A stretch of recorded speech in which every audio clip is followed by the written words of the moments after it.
What is going on, everybody? Man, I got a great guest for you today. Real cool cat for the GLE Network. This guy is an owner of Real Estate Redesigned, and they specialize in both commercial properties and residential real estate. Had a partner of his, Dominic Lee, on the show a couple weeks back, and he recommended Scott and I hook up. I was really impressed with Dominic, young entrepreneur with some really great mindset, and I know we're going to hear some more from Scott today. Scott Wheaton, welcome to GLE. Thanks so much, Phil. I'm excited to be here. This is, why we do this is we want to help other people. And I know you got a lot of great listeners, so hopefully we'll be able to get something from this conversation. Heck yeah, man. I'm glad to have you on. So Scott, let's go back. Let's hear the story. I know Dominic kind of alluded to it a little bit when we chatted, but help the audience understand how you guys got hooked up and what led you down the path of entrepreneurship to Real Estate Redesigned and what it is today. Yeah. So there's a couple different ways I could go about this, but I guess I'm just going to jump back into the past a bit and kind of talk about how I was raised and things like that, because that's really where my entrepreneurship came from. I was raised by a single mom who is an entrepreneur. She owns an alteration shop, so she tailors clothes, and that was out of our house. So when I was growing up, even as a super young kid, I was surrounded by somebody who owned their own business. And there were times, where her business wasn't super profitable. She was just running it on her own. And there were times where, we were financially hurting a little bit. And I'd be like, Mom, why don't you just, you have a nursing certification. Like, why don't you just go become a nurse? And she's like, if I did that, you guys would probably never see me. I would lose a lot of the freedom that comes along with owning your own business. And I'm really passionate about what I'm doing. And so that was just always engraved in my head that this is, entrepreneurship gives you a lot of freedoms. And so that was kind of the way I saw it from a young age.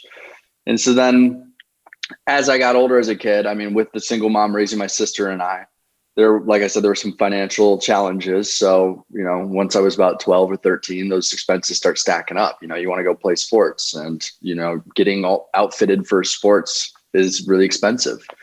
So I was like, I took it on myself. I felt a responsibility as a capable young man. I was like, I need to figure out a way for me to go make money. Like, that's just the reality of it. Like, I need to do this because my mom will cover every expense for me, but I don't want her to. I want to find a way for myself to pay for these things.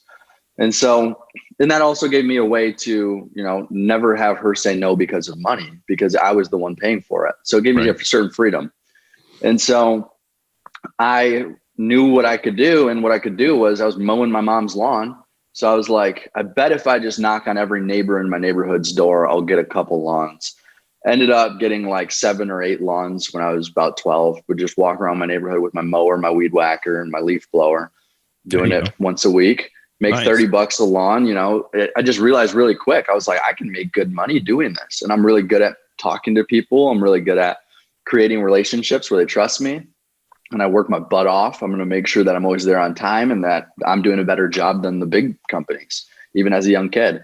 And so I started having a lot of respect for myself and getting respect from these clients because, I was the only 6th grader out there that was running a small business. And that every year it grew and got to the point where when I was in high school, I had 50 accounts. So every week I was mowing 50 lawns. Wow. Yeah. And I was also obviously in school and I had football practice. So this is just you. Yeah. And this was just me at that time. Dang. And so I would come from football practice. I'd have my cleats on and I'd go mow 50 lawns a week. And so that broke down to being about 10 lawns a day. And I was banging them out. I'll tell you that much. I'm sure some of the neighbors weren't super happy when I was mowing at 8:30, 9 p.m. But I got them all done. Brother. Happy. I know. And that taught me, I was like, wow, I'm making a lot of money for somebody who doesn't really have that many expenses outside of, the things I want to do. Yeah. And so I just kept expanding on that idea. And I was like, wow, I'm a very capable person starting from, baseline. Whatever I want to do, if I start out in a career where I have the ability to control where I go with it, I'm going to be very successful. Mm-hmm. So then I went to MSU because I was a Hazlitt student. All of these schools that are top schools in our area are college prep. I think that's pretty well known. But everybody in the community basically just expects you, if you're, a capable student, to go to one of the big schools. So I followed suit, went to MSU, and continued with my lawn service. And I brought on a business partner. We got it up to about 70 accounts a week and was able to pay for most of my school that way. And one of the first things that got me interested in real estate was actually through this lawn service. And I started mowing for a guy who had a bunch of multifamily properties in downtown Lansing. And one day he pulls me aside and he's like, I can tell you're an entrepreneur. And like, I wish I had a mentor when I was your age to help me get these things started quicker.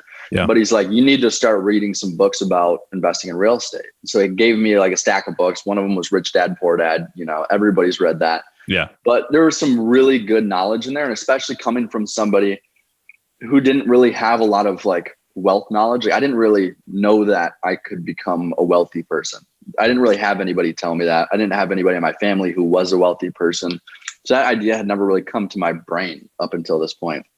So I started reading some of these books, listening to podcasts, watching people's videos. You know, there's some amazing people who are creating great content for people that are interested in any topic. Mm-hmm. But this one was one I really latched onto. I was like, real estate investing. Like, everybody who talks about it has such a huge passion for it.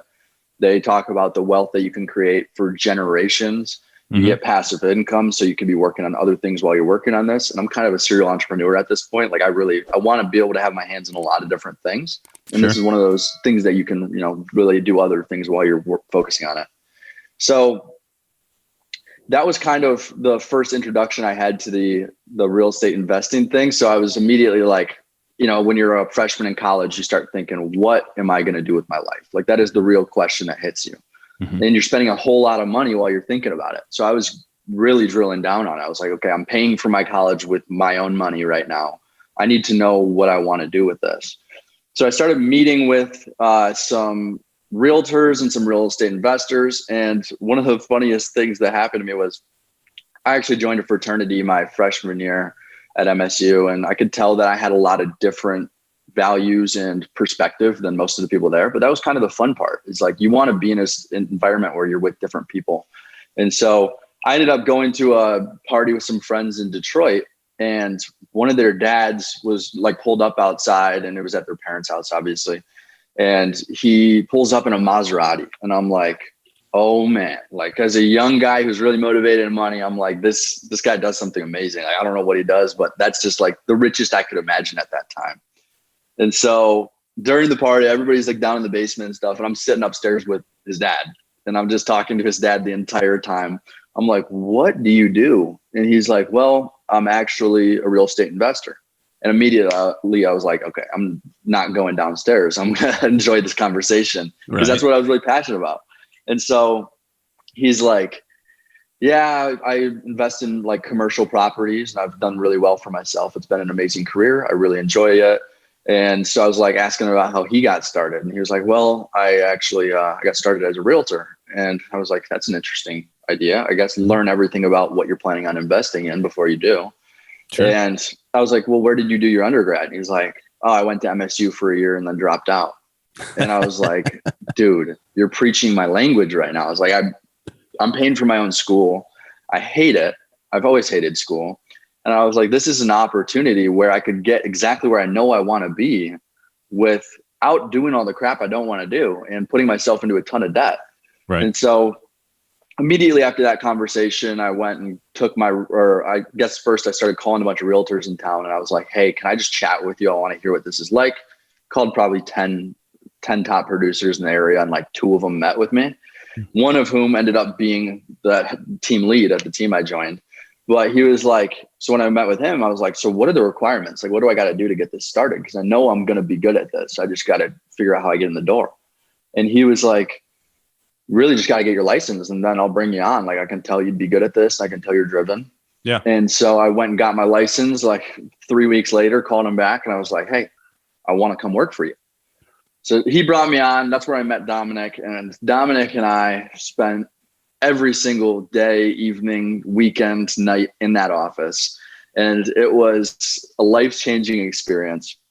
But as soon as I was there, I knew that that was my path. I was like, this is it. Like, it just felt right. And so the next week, dropped all my classes at MSU. I was like, I'm the type of person who I know I've learned through my life that when you make commitments to yourself and you actually fulfill them and you live up to them, then it creates this type of confidence inside you where you're like, there's no risk to betting on yourself. You know, like when you take the time to make a plan and you take the time to put in the work and accomplish the things that you say you're going to, it's not seen as a risk to yourself. So I didn't even look at this as a risk. I was like, this is an opportunity. So I jumped into this full force, put in everything I could. Dominic and I would be there till about 7:30, 8 every night, just cold calling people. And it was super fun. It was like the entrepreneurship that I was expecting. Yeah. So, at that point we started brainstorming and picking apart the team. I think I'm a little bit more analytical than he is, and he's a little bit more visionary than I am. So that together has just worked out so perfectly. But what we did is, while we were on that team and we were spending those late nights in the office, we'd start really breaking down the processes of the team we were on. And we were like, there's some real inefficiencies here. And there's some things that we think are really holding back this business. And so we took those to the head of the team, and he didn't really, have the time, effort, or ambition to deal with any of them. And we were like, well, I guess we got to start our own thing and use these principles that we're learning and take these inefficiencies that we see. And as we're building out this system for this business, let's avoid those and let's tackle those head on. So we know we're not going to run into the same things we've already seen fail. So that was kind of our entrance to starting Real Estate Redesigned. And then, of course, the fun came where we were actually building it out while we were on the team. And we had to be so secretive about it because we would probably get fired if we knew that we were building out a team while we were on his. But also we got creative, and we got to be using that creativity and inspiration to really build something out. And we were maybe 20 when we started building this out. Wow. So it was super exciting. And looking at some of the other entrepreneurs, even across the country, I think we're at such a blessed time where we have podcasts and we have people who want to go share what they're doing, because that was a lot of the inspiration for us. Like, we met with people who we saw in podcasts who were 23, 24 and had done what we wanted. And they'd give us the best advice possible. They'd be like, don't wait, don't do anything. Like, quit hitting the brakes, quit being scared, go start your team, because every minute that you guys give up and then that you stay on this team holds you back. And so we got some great advice from people. We took a leap of faith. Actually, right at the beginning of COVID, we decided it was a great time for us to start a business. Perfect so we timing. left the team. I know, we left the team we were on and we're like, let's do this. Yeah. And so, but I mean, even though COVID and all the shutdowns and stuff, at first we were terrified. We were like, what did we just do? Like, we just got rid of all guaranteed income and decided to pour a bunch into something. But that gave us the time. The world works in mysterious ways. That time period gave us so much time to work on systems and processes so that when things ramp back up, we already had the whole foundation laid for our business. So during COVID, we were able to really build it up and get things started. And then we're here about a year later, and we've got everything set up. We're working on building it out, or not building it out, but building it up, and getting agents on our team, getting admin, and getting it going. Amazing stuff, Scott. You dropped a lot of good nuggets in there. I want to go back and cover a couple because I thought it was super cool hearing about your mom and how, she thought it was really important to give you time. Right. And that's something that's hard, as a W-2, you spend a lot of time away. Right. And so having a mom that thought it was that important, especially a single mom, to create a lifestyle where she could, raise her kids. I think that's pretty cool. I also thought it was really cool that you wanted to pay your own way. What gave you that pay your own way, help out your mom mindset? Do you know what made you honestly think that way? Yeah. And it wasn't even pay my own way. It was I wanted to immediately. I got this idea where I was like, if there's an uncomfortable situation, I think this comes from my whole idea where it's I do what I say I'm going to do. So I believe in myself. But I think one of the things was we were in a financially troubled spot when I was young. And so I was I felt like I was the man of the house at this point. I was I'm a capable man, even though I was 12. And I was why am I not fulfilling, the need in this house? There's a need to take the burden of what I'm my expense. And I was that's what I need to do. I need to do that. And so it was fun. And I really enjoyed, and I think that's still something I live by. It's when you have the capabilities, which everybody does, to take on the burden of themselves, if you will, or even to take care of other people, you really need to do it. And the easiest way for me to do that, from what I could see, was to cover as many of my own expenses as possible. So really, from the time I was 13 on, I really didn't ask my mom for anything. I was just I'll provide for myself, and that will be the enriching and the cool part of my youth will be that I was able to cover a lot of my own expenses. And I also knew that by learning this early, I feel like I've always been kind of introspective in that way, where I was like, if I'm learning this now, like where will I be later on? Sure. And so for me, I think from growing up in a position where I didn't have a lot of like money and a lot of financial and like intelligence in my family, I learned that that was not going to be me. I was like, there's a lot of stress that comes into this house that doesn't need to be here. And so that's kind of where my original financial drive came from. Is I was like, this will not be the way that my family operates. Like and that starts now, you know, like I will start doing things that are proactive to start taking care of this issue. And so I realized early on that a lot of issues that arise in your life and a lot of stresses are caused by financial issues. And so I was like, if I can find a way to create extreme wealth and generational wealth in my life, then I'll be able to take care of my family for generations, you know, not just my kids, but my kids' kids and my kids' kids' kids. And so I was like, I don't want my generations to ever have to worry about the things that I did, even though they are those things are the reason I am where I'm at. So that was kind of one of the things I really focused on as a young person. And one of the reasons I am where I'm at. Yeah. If you're listening right now, one, that's some amazing mindset. Go back, rewind that and re-listen. And if you're not following Scott, you got to go follow him. He's on Instagram at Scott Wheaton, ScottWheaton _ at Scott Wheaton _ on Instagram, and just at Scott Wheaton everywhere else, Facebook, LinkedIn, etc.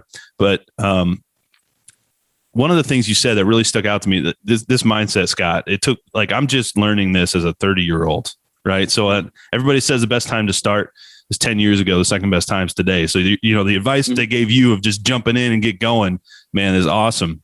But everybody learns in their own time, right? So, you know, if I'd heard it 10 years ago, you know, I probably would have just gone over my head, right? Yeah. I wasn't ready to hear it.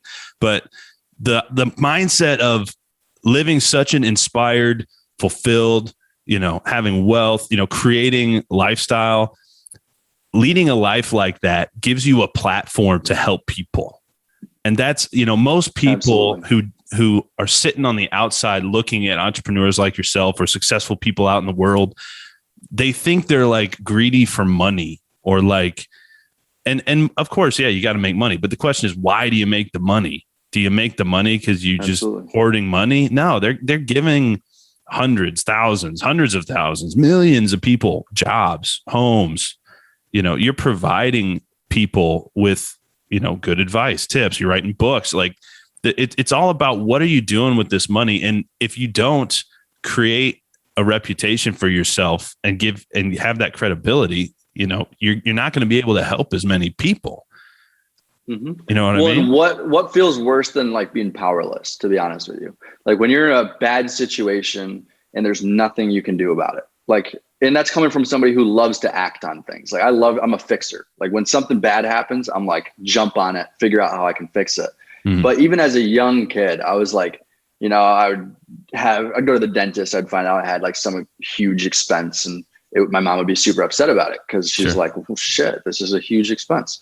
And I couldn't do anything. I felt powerless. I was like, this is not how I want to live my life. Right. And I knew from that moment on, I was like, I'm not going to ever be a greedy person. I'm never going to be the type of person who's just like doing things just to make money.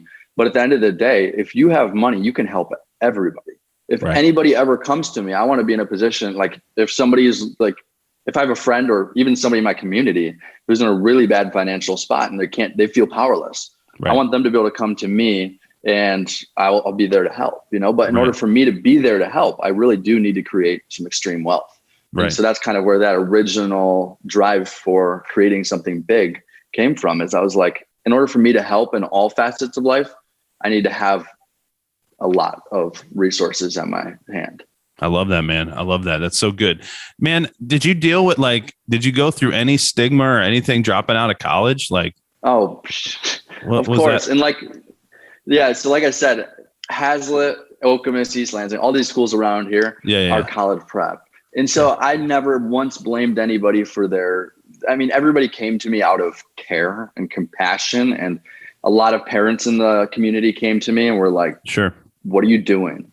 But it was like, you could tell they were like genuinely concerned for me. They were like, you should not make the choices you're making. That would have been me back like in the day, man. I'd have probably steered you away. Exactly. But the thing is, and so I'm able to see things as they are. That's like a superpower of mine, I'd say, is like, I see things clearly. Like I understand where people's motives are. And I think that that's been a very good thing for me. But the stigma was, number one, I had a ton of friends. Like I said, I was in a fraternity. I had all of these people around me that were in a community with me because of the fact that I was in school. Yeah. And so making that decision was more than just, what's my future? It was what's my present, like there's a lot of things that hold me where I'm at right now, but they're also holding me where I'm at. And I don't want to be here forever. Right. And so as soon as I figured out what I wanted to do, I knew based on the things I've already accomplished in life that I'd be fine. Like I mentioned, like I have 100% surety in myself. So I start getting these calls from concerned community members that are like, good God, Scott, what are you doing? Like, you can't drop out of school. Like I just heard from my son that you're dropping out. And I work at a company where I'm in charge of hiring and I'll never be able to hire you. And I remember one call specifically, and that was basically the premise of it is, it was a lady I've known for a really long time.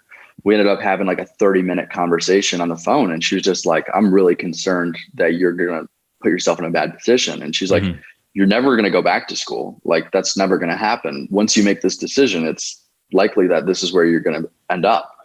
And she was like, and I have a lot of sympathy for you. Like, I know where you're coming from. You have a desire to create wealth quickly because, you come from a single mom who's, might not be able to retire if you don't create good wealth. And she was like, I get that you feel like you're in a position where you need to rush and to get things going quickly. But she's like, the path that you're choosing is going to put a lot of barriers in your way. And I was like, I'm going to be honest with you. I have no interest in ever working for you, number one. So you telling me that I will never be able to get a job for you is fine. And number two, I'm the type of guy who loves burning bridges behind me because then I have no other choice but to succeed. And so I was like, me taking a leap of faith on myself is the safest bet I can make. Me putting $100,000 into MSU is just going to give me a crutch, number one, where I'm always going to have a backup plan. And number two, I'm going to be in tons of debt and probably be in the exact same spot as I'm at right now. And so regardless of the stigma and regardless of the way that the community sees your options, you need to be smart enough to take a step back and look at what the reality is and be like, okay, here's my options. Right. Now, what's best for me and not what's best for everybody else or what does everybody else think is best for me? You know what's best for you and you know what you're capable of. And so, like I said, I think the biggest thing in my life has probably been me keeping my word to myself. Because if I had any doubt in myself, I never would have been able to do the things I've done.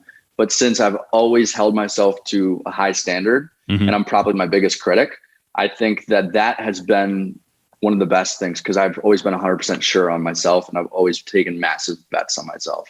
So that was what got me past that stigma and got me like through those phone calls where I'm sitting with people who I know care about me and think they're doing what's best for me, but really it's just pumping me up. And I'm like, one day you're going to be congratulating me and you're going to act like this conversation never happened. Yeah. And I'm okay with that. Cause you're going to say you supported me all the way.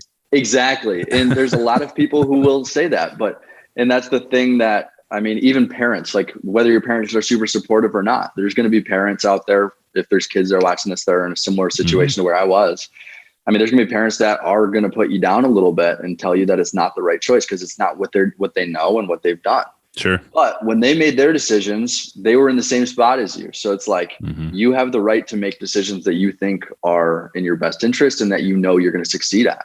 And there's always risk. Obviously, there's risk in everything you do. Sure. But it's just believing that what you say you're going to do, you're going to do. And that comes with a lot of accountability and self-accountability. And that can start early. Like when I was young, I started being very I held myself accountable for everything I did. And everything I said I was going to do, I would do.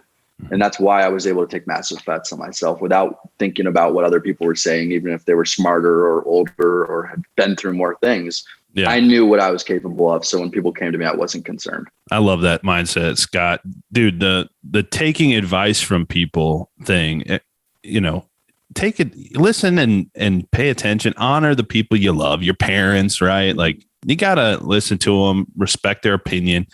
But I keep going back to that guy that dropped out of college that you talked to that was giving you real estate advice, right? Like, did he tell you to go to college for 4 years? So actually, that's an interesting point, because I went to him and I was like, I actually called him a week later and I was like, I'm dropping all my classes. Like, I just want to thank you for the conversation. Like, this isn't because of you. I've been thinking about this for a long time. Don't get me wrong. But like, you just gave me basically like you gave me an opportunity to look through a window at what my life could be. Mm-hmm. And you just showed me the social proof that this is possible. And he was like, dude, he's like, don't drop out of school. And I was like, I'm going to. And he was like, you are in for a world of hell for the next 10 years. And I was like, what do you mean? And I realized that he's at a position in his life where he's had a lot of privileges and has created a lot of amazing things, but he's also been through the world of entrepreneurship. And one thing that I've learned from talking to people who are entrepreneurs, especially, mm-hmm. is that your ambition gets beaten down as you go through things. So like it gets like when you're young and you're bold and you haven't really had that many things hit you in the face, it's easy to take massive risks. But when you have been through a lot of, traumatic experiences in business, or you've been through a lot of bad partnerships or whatever it is, you get really skeptical and your ambition kind of slowly dies and you become a little bit complacent, typically. Not everybody's like this, but that's just typically. Yeah. And so even he was like, I would not take the path that I took, but I had to because I was not in a position where I had any other options. And I was like, to be honest with you, I don't feel like I have any other options. I feel like this is the best bet for me. Right. And so, and like I said, I knew I wasn't good at school. I had talked to several people and I love hearing people's ideas. I love hearing people's thought processes. And I talked to a bunch of people and like one of the guys was like, figure out what your superpower is, whatever it is, find it and double down on it. He's like, whatever you're good at, double down on. And so I was like, this is my opportunity to put all my chips on the table and say, I'm going to succeed. And when you make a big bet, especially on yourself, you're going to pull it off. So I love that, man. That's another perspective, man. Cause like a lot of the approaches to training or, like back in baseball days, right? You're always working on stuff you're not good at.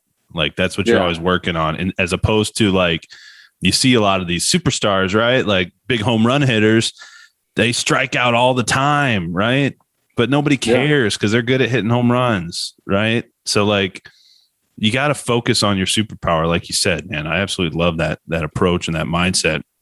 I do think it's funny though that guy told you to go to college. Well, yeah, and like I said, it's where I was kind of going with that mindset, man. Is like you got to find people that are doing what you want to do and living how you want to live, and then those are the people you need to be listening to, right? Like I remember going to somebody and asking them about a real estate deal that I was doing, and they gave me some advice and I was just kind of questioning it. And I went and bounced it off another couple people I know in real estate. And they were like, nah, they're way off. Right. But like this person was close to me. They love me. They wanted what's best for me, but they aren't in real estate.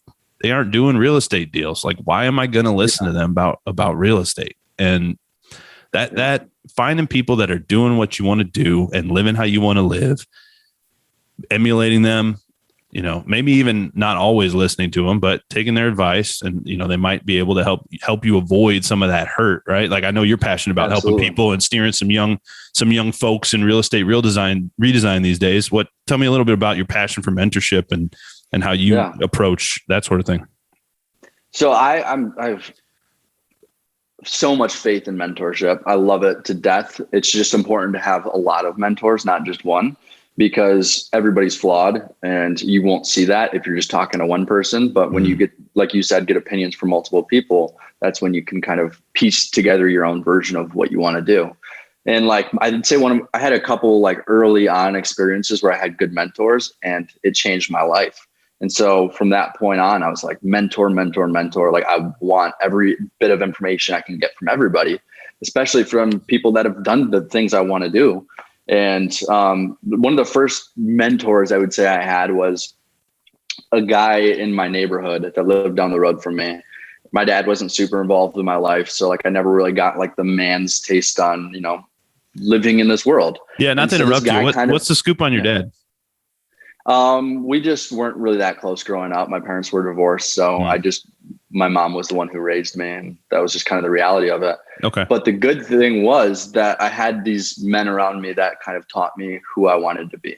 Yeah. And so one of them was this guy that lived down the street from me, and he was this badass guy who rode a motorcycle, pretty much the epitome of what I thought a man was. And so I was like, I love to listen to this guy and just hear what he has to say. Yeah. And so similar to Dom, I had some bullying when I was young, and I had no idea how to deal with it, because from my mom's perspective, she was like, just avoid them. Like, you don't want to cause any problems. That's not who you are. And so that was her advice. And it didn't get me anywhere. I was like, I can't avoid them. They're on my football team. Like, I'm getting my ass kicked every day. Like, there's no avoiding them. And if I avoid them, then I just got to quit. And that's not me. And so I went down to this guy's house, was just telling him about it, because that's who I am. I open up. I'm like, I need advice. That's just the way I approach a situation. I'm like, I need advice. Just tell me what you think, and I'll decide if it's what I want to do. And he was like, why are you putting yourself in a position where you're bullyable? He's like, if you're putting yourself in a position where people are able to target you and bully you, that's kind of on you. And I was like, that seems backwards. Like, what do you mean? And he's like, especially if they're picking on you in a football setting. He's like, Scott, one thing you need to learn is that, like, wherever you're at right now that's fine, but you have the position to put yourself wherever you want to be. And he was like, all right, this season's coming up to an end. You have 4 months to completely transform who you are and turn around and not take any crap from these dudes. Mm-hmm. And so he's like, train with me this summer. Like, I'm going to put a certain little, like, fire inside you that's not going to let this happen. And so that summer, so like up until this point, I was the worst football player on the team. We had the same coaches like for several years in a row. And so I went crazy. Like, I would run 3 miles every day. I was doing a bunch of push-ups. I'm like 8 or 9 at this point, maybe 10, 11. I don't know. I was young. And so I was just like, I'm going to give this everything I have. And if it doesn't work, that's fine. It's a life lesson, but I'm going to see what happens. So I just went crazy. And then the first day of football finally comes around, and I've put in so much work. I'm 100% certain of myself. I'm like, this is it. I've done everything I can. And nobody else here has been doing anything all summer. Sure. So I'm like, this is my time to shine. And so he drives me to football practice, and he's like, these kids, so we had a bunch of hitting drills and stuff. And like, how I was getting bullied is these kids, they knew I was the smallest kid on the field. So we had hitting drills. We were in line, and they would cut line to go against me. And then they would just beat the crap out of me and laugh at me. And I'm like, I hate this sport. So then the first day of practice, my neighbor takes me to practice, and he goes, hey, when you get up there, like to the hitting drills, he's like, you're going to cut line to go against the guy you're most scared of. And I was like, all right, whatever, let's see what happens. So I do. And I like pancaked him. And I was like, that's where my original like certainty in myself came from, is I was like, if you decide where you want to be and you decide that you're not going to give up till you're there, then when that day comes, you have 100% certainty in yourself. Nobody has done what you've done to get there. Right. And so that was one of my first mentors. And I learned kind of from him the whole like sheepdog philosophy from like American Sniper similarly. Yeah.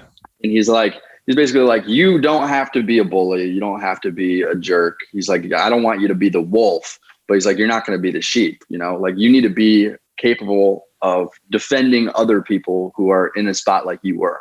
Right. And so like, there's a certain mentality you have to have, I think, as a man and as a person, that you're not going to take crap from people. You can't be a vulnerable person to be successful in this world.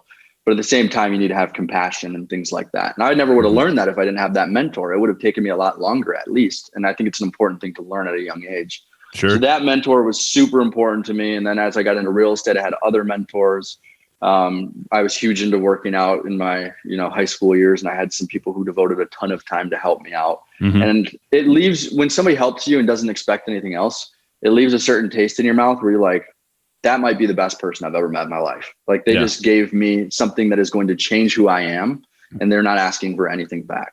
Yeah. And so then I got in real estate, had some good mentors, but my first year I came in and I was just like, I want to make $100,000. Like, I need to just hit this number so that I know I like accomplished what I wanted to. And then I can just keep growing from there. And I was there, like I said, Dom and I were working like 65, 70-hour weeks. But it kind of felt like our wheels were spinning because we didn't have great mentorship as far as like how to sell houses as a new person. Right. Because the head of our team had been in the industry for 15, 20 years, mm-hmm. and all of his business was just referral. So he didn't know, like, it's not like he didn't want to help us, but he just did not know how to train 19-year-olds on how to overcome the crap we were dealing with. Sure. And so it literally felt like I was on a treadmill. I was just working my butt off and couldn't get anywhere because I was working in the wrong spots. And so that's when we started talking about, getting our team started, and we were figuring out, how to get past these things on our own just through trial and error. And I was like, that is the perfect opportunity for mentorship, is this idea where it's like, we've got young people who are driven. We know that we have the proven systems and processes, and if they follow them and if we guide them correctly, they're going to have instant success. Right. And I was like, what is more frustrating as a young person who's driven and wants to come out and work than to have no guidance and just have to keep screwing up all the time and just, learn by failing.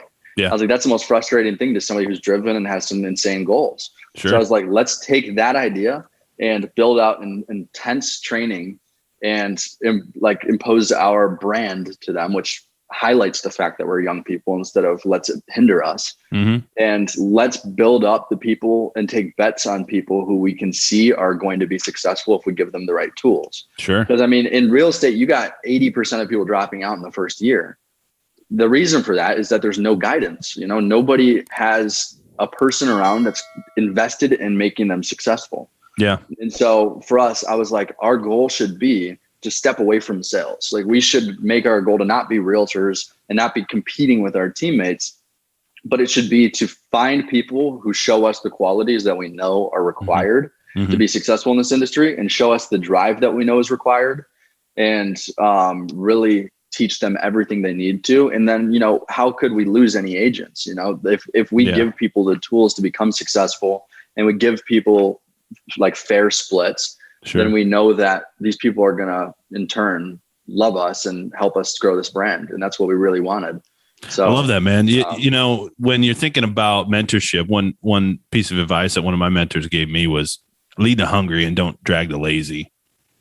And, exactly. You run into people, and when I hear these real estate numbers, I think of all these people like, oh, I'm going to go be a real estate agent, but they don't really know what it takes. They're not ready to put in the effort and the 65, 70-hour weeks. Yeah. They're not willing to do what's required. And then they don't see a result like they think they should see.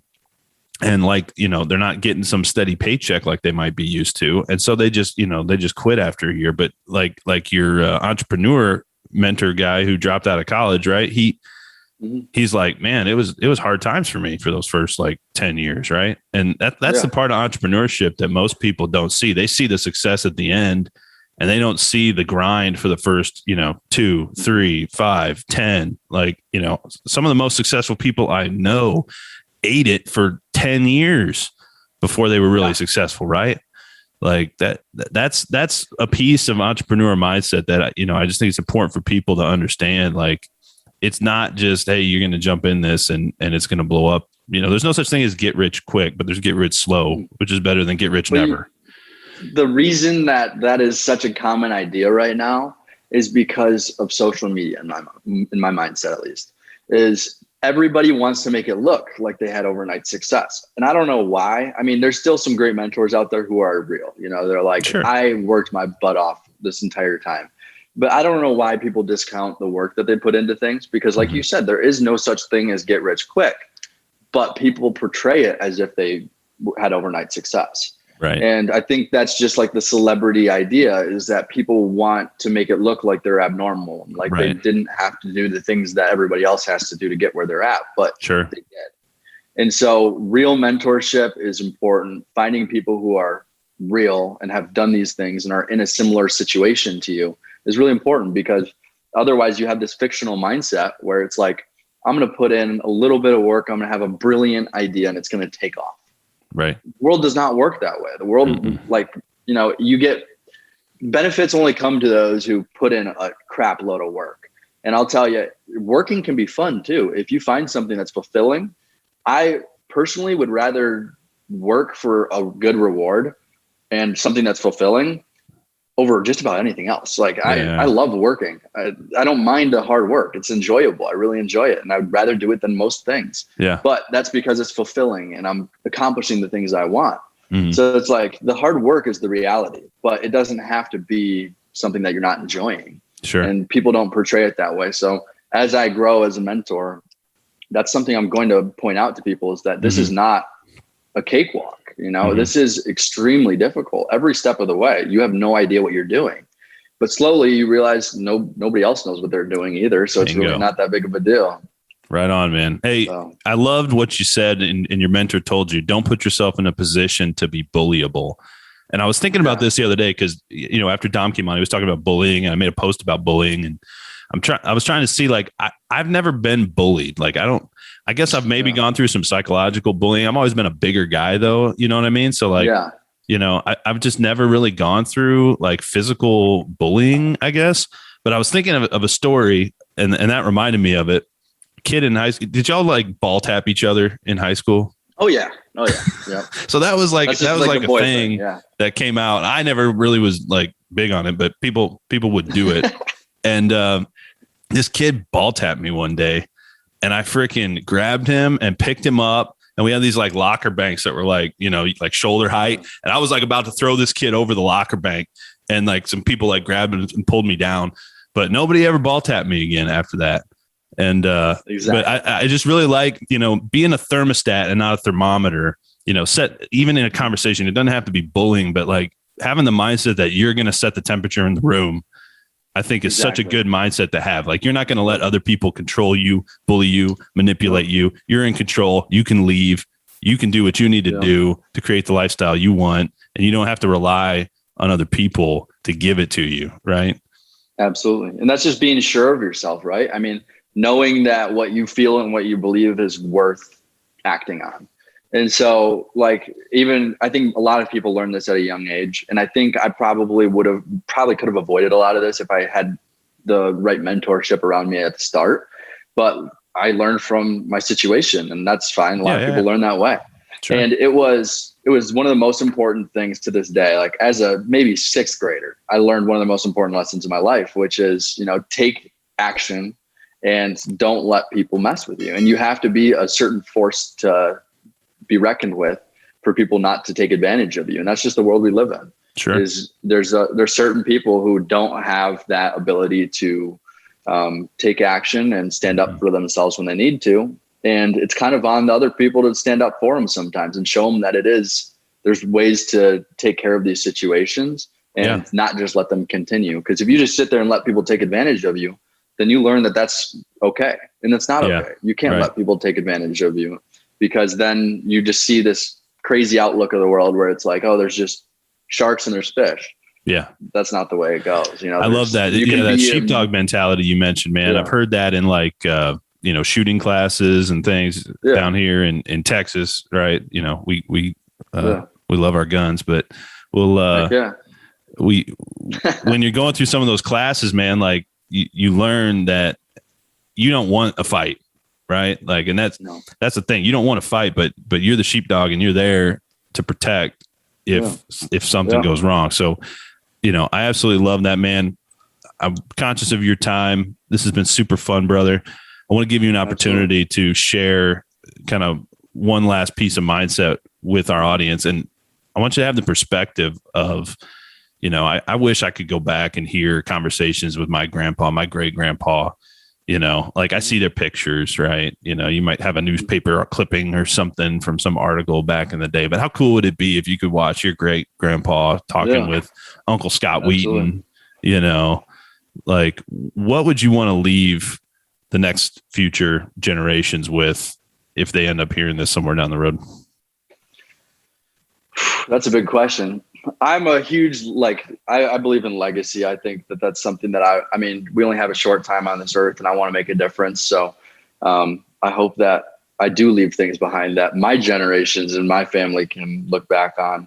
But one of them I think is just never settling, like in every aspect of your life, people tell you, no matter where you're at in life, people always tell you balance, you need balance.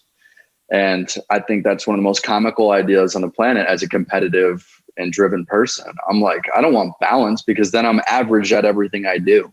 I don't want to be average at anything I do. And so it's about prioritizing. And there's this really good book that I've read. I'm not going to swear on here, but there's a cuss in the title of the book, but it's The Subtle Art of Not Giving Enough.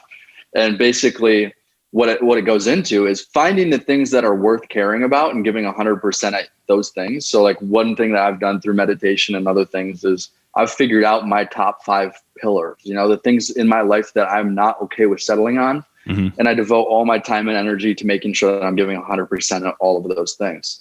So whether it be business, family, your personal relationships, your romantic relationship, and your physical health. Those are just like some examples, but sure, you should never settle for any of those things. You should figure out what you want out of each of them and give 100%. The idea of, having balance immediately erases that idea where it's like, now you're just settling for 30% at each of those things because you only have 100% to give. Right. It's like, that's not true. You control everything you do every single day. You control your energy every day too. Get more sleep, you can do more. So it's like figuring out that you're not going to have to settle in life, mm-hmm. despite what the world tells you, because the world is full of a lot of people who settle every single day. And some of the people who have the biggest voices and are the people you hear all the time are people who settle. So it's like, you don't have to settle just because that's the norm. Find the things that you care about and find where you want to be and hold yourself accountable. Don't give up on it. Love it, brother. Love it. Y'all, if y'all are listening, if you are on here and you just heard Scott, go back, rewind it, listen to it again, share it out. Super good mentality. People need to hear this stuff.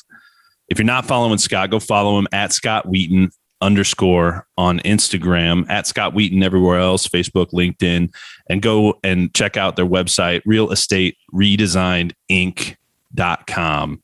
Scott, it's been a pleasure, brother. Good chatting with you, man. Yeah, it's been awesome. And if anybody has any questions as, a young person interested in entrepreneurship, Dominic and I are the people to reach out to because we've been doing this for the last few years. And I think we've learned some things that we're not able to go over in such a short period of time, but reach out to us, DM us on social media. We're happy to chat with you. All right, Scott. Thanks, brother. Thanks so much, Phil. Take care. Have a good one.